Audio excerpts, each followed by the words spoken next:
Selamat malam Bapak Ibu Saudara yang dikasihi oleh Tuhan Yesus. Renungan firman Tuhan pada malam hari ini masih membahas dalam kitab Kejadian pasal 15. Dan pada malam hari ini kita akan fokus pada ayat yang ke-6. Saya akan membacakannya untuk kita. Lalu percayalah Abram kepada Tuhan, maka Tuhan memperhitungkan hal itu sebagai kebenaran. Bapak Ibu Saudara, kalau kita membaca pada ayat sebelumnya, di sana Abram menjadi takut dan mempertanyakan kepada Tuhan apakah Tuhan akan memberikan anak kepada dirinya dan juga Sarah. Berhubung Abram dan Sarah telah berusia lanjut. Kemudian dalam ayat yang kelima, Tuhan meyakinkan Abram bahwa ia akan memiliki anak dan keturunannya akan seperti bintang-bintang di langit banyaknya. Atau dengan kata lain, tak terhitung jumlahnya. Nah, setelah Tuhan berfirman kepada Abram, hal yang menarik ialah respon dari Abram pada ayat yang ke-6.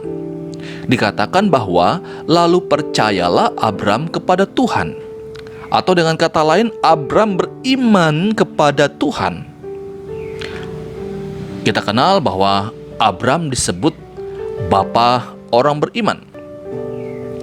Bapak Ibu Saudara, kata iman dalam Perjanjian Lama memiliki dua pengertian. Yang pertama, percaya atau bergantung pada. Kemudian pengertian yang kedua adalah taat atau kesetiaan. Jadi kata percaya itu berarti bertekun dalam mempercayai dan yakin dengan menyatakan kesetiaan yang bersifat taat. Saya ulangi. Jadi kata percaya itu berarti bertekun dalam mempercayai dan yakin dengan menyatakan kesetiaan yang bersifat taat. Inilah iman yang dimiliki oleh Abram. Keadaan belum berubah pada waktu itu. Ia belum mendapatkan anak pada saat Tuhan berfirman kepadanya. Tetapi ia percaya kepada janji Tuhan itu.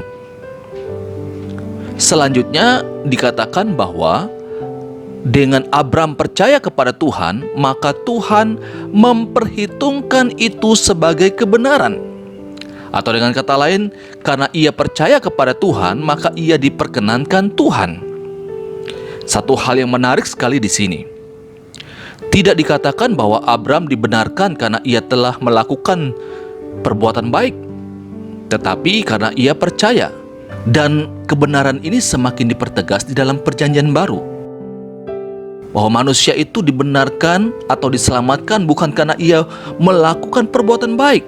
Misalnya dalam Efesus pasal yang kedua ayat 8 dan ayat yang ke-9, di sana mengatakan bahwa sebab karena kasih karunia kamu diselamatkan oleh iman. Itu bukan hasil usahamu, tetapi pemberian Allah. Itu bukan hasil pekerjaanmu. Jangan ada orang yang memegahkan diri. Saudara yang dikasihi oleh Tuhan Yesus Kristus,